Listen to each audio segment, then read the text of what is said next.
Dívidas ocultas tornou-se num dos maiores atrativos para políticos corruptos à procura de enriquecimento rápido, tirando partido das fragilidades dos sistemas judiciais dos seus países. Políticos desonestos que enveredam por essa via instrumentalizam e politizam o sistema judicial, lançando a confusão e areia para os olhos dos cidadãos com a finalidade de controlar a opinião pública e impedir que a verdade sobre os seus atos corruptos venha à superfície. Falando concretamente dos países lusófonos, os últimos casos mediáticos ocorreram em Moçambique e agora em São Tomé e Príncipe. Aproveitando-se da maioria absoluta pedida aos cidadãos em nome da estabilidade política e da promoção do desenvolvimento, políticos desonestos e corruptos criaram falsas empresas que serviram de fachada para roubarem avultadas quantias e, sem quaisquer escrúpulos, deixaram o Estado endividado e arrasaram o equilíbrio das finanças públicas. Apesar das enormes dificuldades que Moçambique tem vivido após a descoberta das dívidas ocultas, esse país tem vindo a recuperar a sua credibilidade graças a enormes reservas de gás natural que possui. Já São Tomé e Príncipe, que não explora recursos minerais, já era um país pedinte e fortemente endividado antes do golpe da dívida oculta efetuado pelo anterior governo liderado por Patrício Trovoada. Esse golpe foi descoberto e denunciado pelo FMI, que até então já descobriu esquemas de financiamento ilícitos no montante de 70 milhões de dólares. Vamos esclarecer o que são dívidas ocultas. Primeiro, dívidas ocultas são dívidas realizadas intencionalmente, repito, intencionalmente, por decisão do governo e não podem ser realizadas sem o seu aval. Segundo, desde o início, a intenção de ocultar esse tipo de dívida é clara e é assumida pelos membros do governo. Terceiro, quase sempre envolvem a utilização de empresas privadas e ou públicas que assumem a responsabilidade pela realização de falsos projetos. Quarto, o Estado oferece o seu aval, isto é, a sua garantia, para facilitar o empréstimo. No caso de incumprimento, as dívidas contraídas pelas empresas passam a ser da responsabilidade do Estado. E quando isso acontece, aumenta também a dívida pública global nacional e o empobrecimento do país e do seu povo. Existem três tipos principais de dívida pública oculta: parcerias público-privadas, também conhecidas como PPPs, dívida comercial e dívida da empresa pública. Parcerias público-privadas ou PPPs são um meio de esconder dívidas, com uma vantagem adicional de que as empresas não precisam apresentar seus orçamentos e gastos ao público para análise. Exemplos do modelo de financiamento de infraestruturas públicas incluem estradas, edifícios e operações como hospitais e pagamento pela prestação de serviços que geralmente deveriam ser fornecidos pelo Estado. As dívidas públicas dívidas comerciais podem tornar-se dívidas ocultas quando os montantes não pagos a fornecedores ou outras quantias devidas não são pagos. Em São Tomé e Príncipe, o governo de Patrício Trovoada deu-se ao luxo de gastar mais de 1 milhão de euros em telecomunicações. Gastou mais do que aquilo que a presidência da República Francesa normalmente gasta, acabando por deixar uma dívida para os cofres do Estado sem qualquer tipo de explicação ou enquadramento legal. É como se empresas privadas tivessem operado usando os meios e recursos do governo. E como já era de esperar, esse tipo de investimento ilícito nunca traz benefício para os cidadãos comuns. Quando o setor público falha cronicamente no pagamento das contas aos fornecedores num largo período de tempo, há impactos econômicos à medida que as empresas acham cada vez mais difícil administrar o empréstimo involuntário que faz aos governos. Exemplos flagrantes de dívidas de empresa ou instituição pública verificados em São Tomé e Príncipe são os casos do empréstimo realizado pela AGER no montante de 2,1 milhões de dólares e do Banco Central no montante de 17 milhões de euros para a construção de suas sedes. As empresas ou instituições públicas só devem gastar o que possuem e só podem endividar-se com base na sua capacidade de endividamento. A partir do momento em que é ultrapassada a sua capacidade de endividamento, então estamos perante casos flagrantes de corrupção e de dívidas ocultas que passam a ser assumidas pelo Estado. Vejamos agora os métodos de ocultação da dívida pública. Quando crescem, essas dívidas públicas ocultas podem causar instabilidade fiscal e macroeconômica. Os impactos podem depender dos métodos utilizados para ocultar a dívida, incluindo swaps de juros e de moeda, compromissos futuros, como pensão, sistema bancário e parcerias em empresas públicas. As dívidas comerciais dos governos aos fornecedores podem ser consideradas ocultadas por compromissos de longo prazo não declarados ou simplesmente pelo não pagamento de dívidas no momento do vencimento. Esse tratamento das dívidas públicas comerciais pode ocorrer até que não seja mais sustentável. Por exemplo, quando o fornecedor corta a oferta ou pode ser descoberto repentinamente como numa transferência de responsabilidades, como é o exemplo de mudanças de governo. Outro método de descoberta ocorre com a falta de cumprimento de uma obrigação do governo numa dívida de alto perfil para com os investidores internacionais. E agora, o que fazer? Especialistas em questões de dívida soberana afirmam que quando existem provas de que essas dívidas são ilegais, que não foram autorizadas pelo Parlamento e as garantias foram emitidas ilegalmente, o Estado deve investigar os casos, deve recusar-se a pagá-las, deve julgar e responsabilizar as pessoas envolvidas e demonstrar compromisso contra a corrupção. Dessa forma, os doadores internacionais, incluindo o Fundo Monetário Internacional, vão aceitar esse esforço porque o FMI também é contrário à corrupção. Aí se saberá se o Ministério Público e os tribunais estão ao serviço do Estado ou estão ao serviço dos corruptos.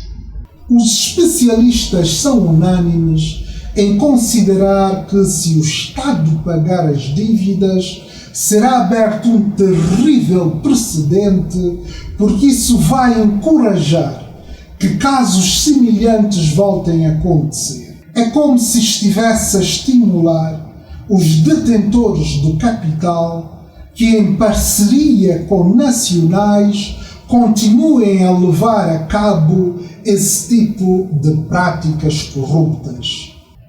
E dessa forma, todo mundo vai querer entrar para o governo. As campanhas eleitorais vão tornar-se violentas. É preciso ter em conta que os detentores do capital muitas vezes agem como corruptores, visto que recebem avultadas comissões nesses tipos de negócios.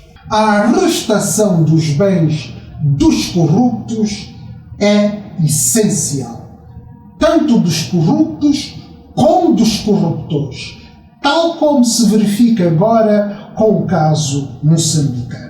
O Estado deve dotar-se de mecanismos internos fortes que previnam, por exemplo, a corrupção e a concessão de garantias de empréstimos sem a aprovação do Parlamento. Os responsáveis pelas violações que forem detectadas devem ser severamente punidos, porque um Estado só é considerado República das Bananas quando tem leis fracas e permissíveis e quando a fiscalização não funciona. É por essa razão que países que evoluem apostam no reforço institucional. O impacto para o país é ainda incalculável.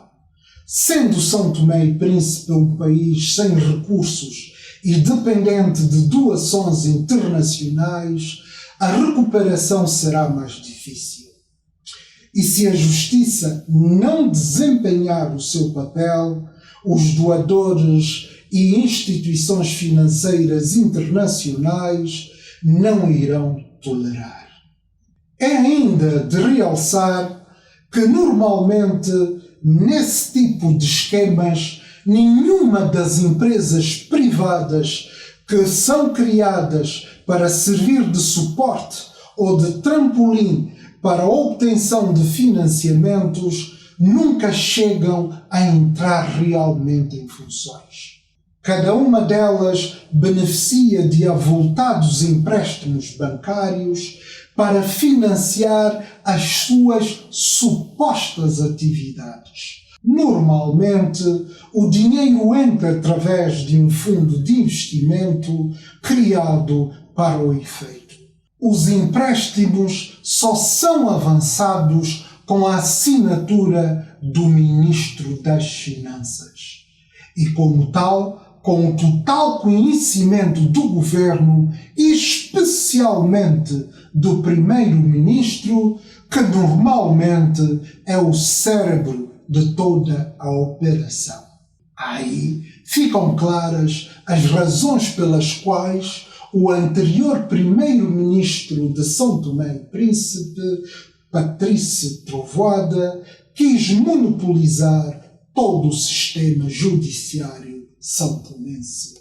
No caso moçambicano, o FMI congelou os empréstimos a Moçambique e os doadores internacionais suspenderam a ajuda ao país depois de se descobrir que o país tinha uma dívida escondida de 1,4 mil milhões de dólares, ou seja, cerca de 10,7% do PIB moçambicano. Em São Tomé e Príncipe, se o Estado não agir com a responsabilização criminal, financeira e patrimonial dos infratores, é certo que será severamente penalizado. Os credores dos empréstimos vão começar a cobrar o pagamento das dívidas, deixando o Estado e as finanças públicas sob enorme pressão. Segundo o FMI, o nível de endividamento de São Tomé e Príncipe está nesse momento a 90%. Isso significa que por cada dólar que o país tem, 90 cêntimos são dívidas. Esse valor está bastante acima do indicador de referência estabelecido pelo FMI e pelo Banco Mundial, de acordo com os padrões internacionais. Com as dívidas ocultas, A dívida pública de São Tomé e Príncipe aproxima-se a passos largos dos 600 milhões de dólares americanos. Isso significa que o povo são-tomense está cada vez mais pobre, enquanto que os corruptos estão cada vez mais ricos. É inaceitável que num país que há muitos anos tem vindo a resistir déficit orçamental e déficit na balança comercial crônicos, cujas reservas internacionais líquidas cobrem apenas 2 meses de importação, se dê ao luxo de acumular dívidas ocultas que ultrapassam os 70 milhões de dólares americanos. Nem os colonos portugueses foram capazes de tamanha desonestidade e crueldade como essa que atualmente se verifica em São Tomé e Príncipe. Se os prevaricadores não forem responsabilizados criminal, financeira e patrimonialmente, a segurança do Estado estará em causa. Não é possível continuar a prender o Zé Povinho que rouba uma galinha para sobreviver, enquanto os que roubam largas dezenas de milhões de dólares continuam à solta. Por outro lado, o Ministério Público continua a não proteger os interesses dos pequenos e médios empreendedores nacionais, deixando-os à sua sorte, tal como é o caso do agricultor Abel Bom Jesus, que recorreu às redes sociais para denunciar a incúria que se alastra e se consolida na sociedade são-tomense. O povo são-tomense, quando questionado sobre a confiança no futuro, responde da seguinte maneira: cada vez as coisas estão piorando. Da anterior as coisas estavam normalmente, mas neste momento as coisas estão piorando, não está nada bem. O país está bem só para os governantes mesmo que estão com chave de mundo na mão. Para mim, para os pobres como eu, não está bem não, senhor. Nós estamos com esperança há muitos anos, mas eu estou a ver que essa esperança já está a morrer. Porque eu nasci e encontrei Santo Tomé assim do mesmo jeito e cada vez está piorando. Meus filhos que vieram ainda estão a ver coisa pior cada vez. Então essa esperança eu não sei, senhor. Só Deus, só no céu. Não houve desenvolvimento, não houve, porque eu acredito que não houve uma política concreta, bem elaborada para o desenvolvimento desse país, nesses anos todos. Nas redes sociais, os são-tomenses já não escondem a decepção que têm com a independência. As promessas feitas não foram cumpridas e o país está mais injusto, mais desigual e mais pobre que na época colonial. Alguns chegam a postar de forma convicta o seguinte comentário: há muito que me descrevo como um são-tomense genuinamente descontente com os péssimos resultados destes 44 anos de independência. Mas devo ser dos poucos que não tem qualquer receio de afirmar que em 1974 a miopia dos nacionalistas levaram-nos a transformar um problema de cidadania num de soberania, levando toda uma nação a sofrer as nefastas consequências deste desacerto, dessa falta de visão. E outros apelam para o recurso a uma revolução.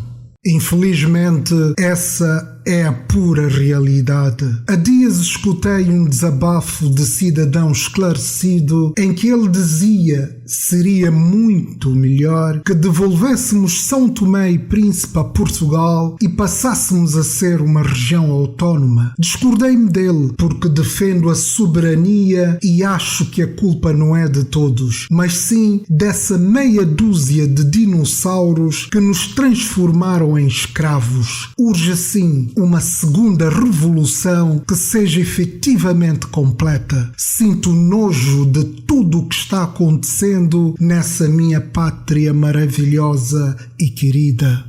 Os padrões e níveis de cidadania em São Tomé e Príncipe são extremamente baixos. E sem cidadania nunca existirá patriotismo.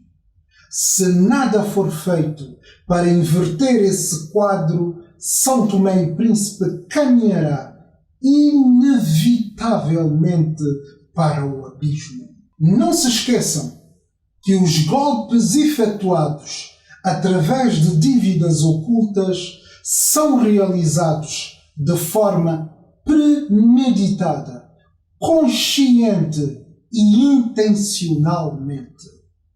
Entretanto, esses malandros, quando são descobertos, gostam de se fazer de vítimas, alegando perseguição política, campanha de ódio, campanha de difamação, inveja, etc., etc. Servem-se de todo tipo de argumento para tirar areia aos olhos dos cidadãos e tentar baralhar a opinião pública.